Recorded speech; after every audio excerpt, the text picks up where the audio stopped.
What's up guys, my name is Liam and we're back with the Mazda 3 hatchback for some big maintenance and a couple of upgrades too.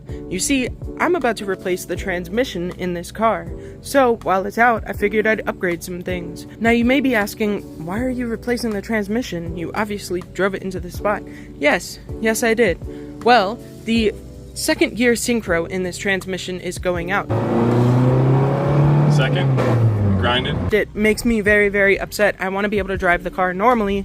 So yeah, we're gonna throw a new transmission in here and get a bunch of maintenance done while I'm at it. I've got a whole list of parts and I've got boxes and boxes of things to do. So I guess without further ado, let me show you what I'm up to. Now, as you can see here, I've actually already got the battery and the battery box out. That also includes the ECU, which is on the battery box itself. There are plenty of tutorials on how to do this online. I didn't think I needed to record it because it's actually relatively easy. It's just a lot of wires that are in the way. Now, as far as tutorials go, this video isn't really going to be one. Because I'm on a limited time frame to get all of this stuff done, I'm mainly just going to be going over what I'm currently doing and how I've taken things apart versus a tutorial where they show you exactly what to do, exactly how much to turn the wrench, all that kind of stuff. I don't think that's needed here. Again, there's tutorials on how to take out a transmission online. I don't really think that's needed here. So, like I said, I'm just gonna be going over the things that I'm currently doing, and yeah, we'll go from there. Alrighty, at this point in time, I believe I've gotten everything disconnected up top that needs to be disconnected. All of these sensors on the top have been unplugged. You can see the wiring harness right here. There's a couple over there. There's a ground right here, and then there's a ground that goes right here, and it's on this wiring harness right here. So those have been disconnected. The shift linkage has been disconnected, and I also moved the intake out of the way just in case it gets, well, in my way. Oh, and another thing is I unbolted the trans mount and just took the cover off of it, so it's right there.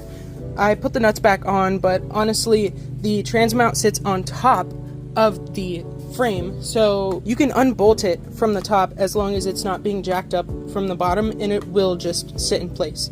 At this point in time, this car is ready to go up in the air. I've got to get the skid plate off, we've got to take the axles out, and we'll go from there. And as you can see, the car is now in the air. Both wheels are off.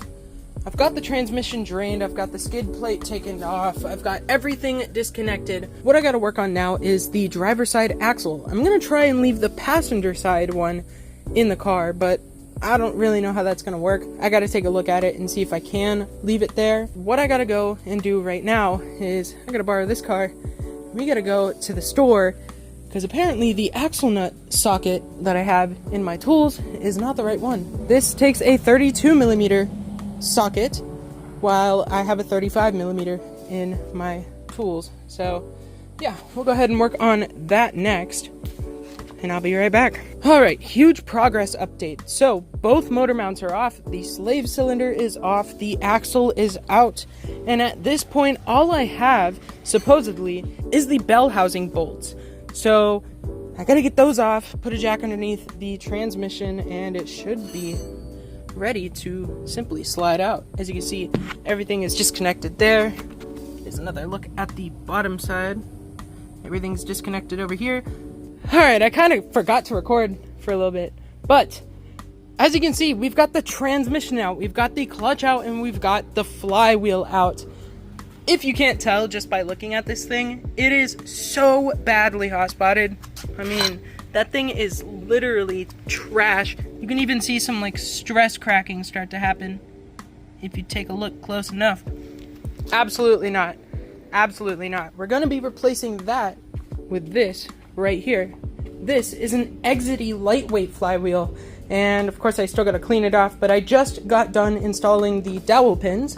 And if you want a little tip on how to install them, here's how I did it. I put these dowel pins in the freezer for a couple of hours, and I let the flywheel sit out on top of its box in the sunlight right there. With the combination of the dowel pins shrinking in the freezer and the flywheel expanding in the sun, you should be able to take a hammer just like that and knock these things right in there with ease. So yeah, it worked for me. Hopefully it works for you guys. So there's that. This is ready, besides, of course, needing to be cleaned. And here is the old transmission. So this is going to be replaced with this one right here. I've got to take some accessories off of this. I want to swap some things over from this one to that one. But overall, this one seems to be in a lot nicer shape on the outside than this one does. And especially on the inside, look how dirty this is. You can definitely tell my rear main seal was leaking. And on this one, no issues with that. I haven't even cleaned this. So yeah, we're off to a good start right now. We are halfway done. And what I'm going to go ahead and do now is clean off the surfaces over here, take off that original rear main seal, and start putting on the new one.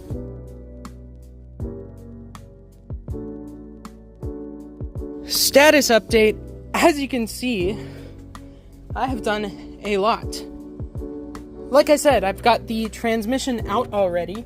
As you can see, I've got the new flywheel installed as well, and I did end up installing a new starter and a new rear main seal.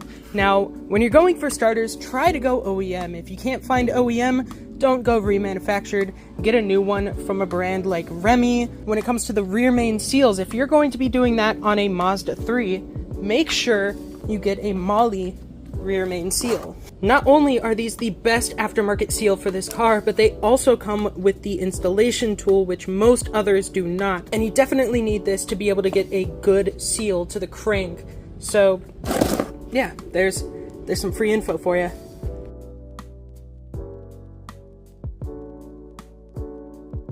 And we're back. It's 11 a.m. on the dot, and I've done a lot since I last recorded. As you can see, I am covered in dirt once again, but on the bright side, if you can't tell already, I've got the new transmission in. I've also got the new transmission mount from AWR in there as well, and this is the battery tray mount right here. So all of this is complete. I'm working on the rear motor mount right now, getting that reinstalled, and that's going pretty smooth as well. I'm going to take a lunch, and then I'm going to get back to it. Since everything is connected transmission-wise, I think I'm going to work on the mid-shaft and the two axles, get my suspension put back together, and then I'll finish off with putting the battery tray and the ECU back in and all that kind of stuff, and we'll do a first test start and see if my car starts afterwards. I don't know if it will. I'm hoping. I think it will. And we're back. I kind of forgot to record the rest of this video, but as you can see, I got the car home. Everything has been put back together. The car drives absolutely amazing. The new starter is nice. The new flywheel makes driving it so enjoyable. And yeah, let's go ahead and start it up.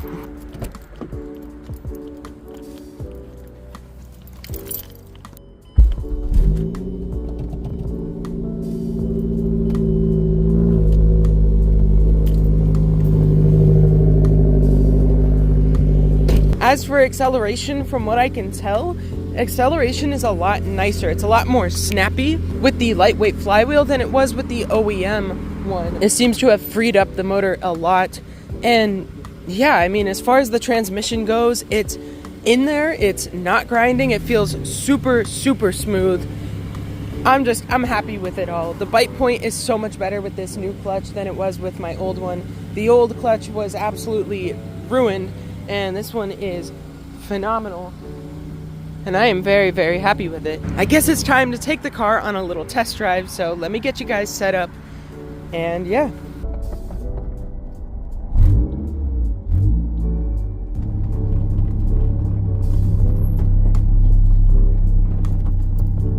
Okay, so now that I have all three solid mounts in this car, it's a little bit vibrating, but I'm getting used to it, and I think this transmission mount still has a little bit of time to kick in. But what are my thoughts on the car? Well, I think it's fantastic so far.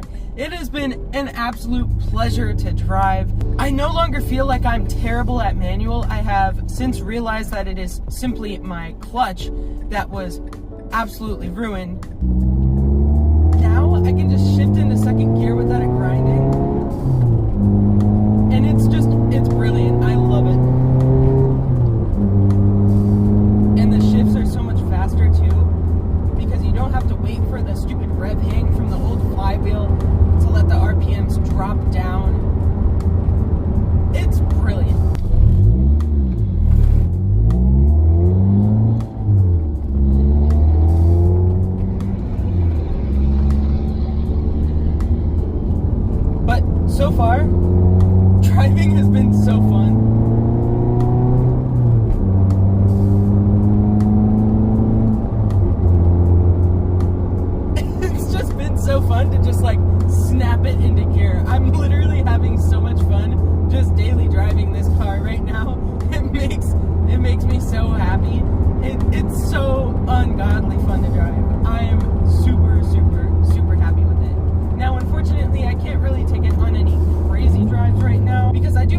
clutch time to break in, so I'm gonna have to give it about 500 miles before I start actually ripping on the thing. Let's just take off in silence.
And there you go, a new clutch, new transmission, new motor mount, and a bunch of other things have been done to this car, and I have been absolutely enjoying it. It's been a couple weeks since I recorded that video, and nothing has went wrong besides the shift linkage bracket coming loose, and I think that was my fault. I think I did not tighten it when I did the transmission job, so it literally just about fell off, but I fixed that, and I mean, as you can see, no issues at all with the shifter, no issues with any warning lights, no issues with synchros.